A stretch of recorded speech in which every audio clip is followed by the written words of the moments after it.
આ તરફ જસદણ શહેર અને ગ્રામ્ય વિસ્તારમાં એલપીજી સિલિન્ડર મેળવવામાં મુશ્કેલી થઈ રહી છે। આટકોટમાં આવેલી ગેસ એજન્સીમાં મોટી સંખ્યામાં લોકો સિલિન્ડર લેવા ભેગા થયા છે। સિલિન્ડર રજીસ્ટ્રેશન કર્યા બાદ ઓટીપી ન આવતા મુશ્કેલી વધી છે।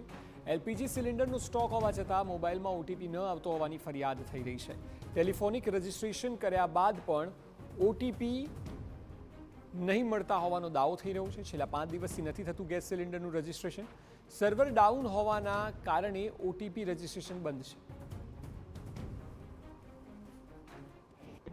અમેરિકા અને ઈરાન વચ્ચે યુદ્ધને લઈને છેલ્લા ઘણા સમયથી એલપીજી સિલિન્ડરની અછત સર્જાઈ હતી ને ત્યારે જે અછત છે તે પૂર્ણ થતાની સાથે જ વધુ એક સમસ્યા આવી છે ને ત્યારે આપણે વાત કરીએ તો છેલ્લા 2 દિવસથી જે એલપીજી સિલિન્ડર રજીસ્ટર કરવા માટે ઓટીપી નથી મળ્યો તેના જ કારણે ગેસ સિલિન્ડર નથી મળી રહ્યા। હું તમને દ્રશ્યો બતાવીશ આટકોટના।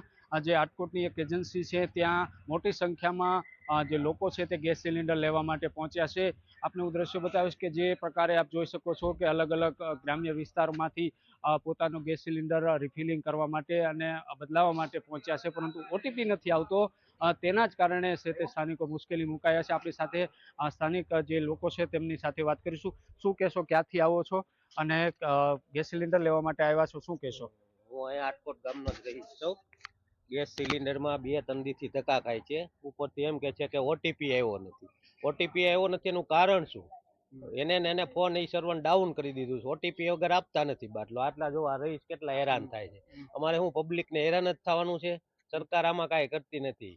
આ જોવો તો પહેલેથી જોવો તો અમે નોટબંધી રહી ત્યારે લાઈનમાં ઉભા રહ્યા, પછી કોરોના આવ્યો તો કોરોનામાં લાઈનમાં બધે ઉભા રહ્યા। હવે આ ગેસના બાટલાનો આવ્યો, ગેસના બાટલામાં લગભગ આ 2027માં અમારે આ સરકારનું કાંઈક કરવું તો જોશે।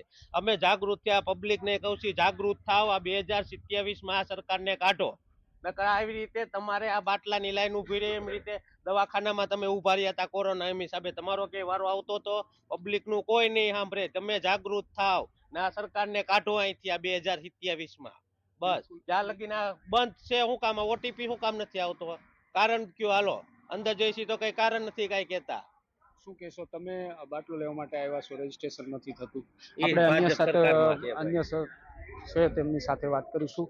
આપણી સાથે કેટલીક મહિલાઓ છે। માજી, બાટલો લેવા માટે આવ્યા છો, શું કહેશો, રજીસ્ટ્રેશન થાય છે કે? સબસિડી માટે આવી કેમાં જમે થાય છે પૂછવા બિલકુલ જે પ્રકારે જોઈ શકો છો કે વહેલી સવારથી જ સ્થાનિકો પોતાનું ગેસ સિલિન્ડર રિફિલિંગ કરવા માટે પહોંચ્યા છે, પરંતુ રજીસ્ટ્રેશન નથી થતું। તેના જ કારણે સ્થાનિકો છે તે મુશ્કેલીમાં મુકાયા છે। સ્થાનિકોનું માનવું છે કે વહેલી તકે સર્વરની સમસ્યા તે દૂર થાય અને વહેલી તકે ગેસ સિલિન્ડર મળે તેવી છે તે વ્યક્ત કરી છે। રાજેશ લિંબાસિયા, TV9, જસદણ।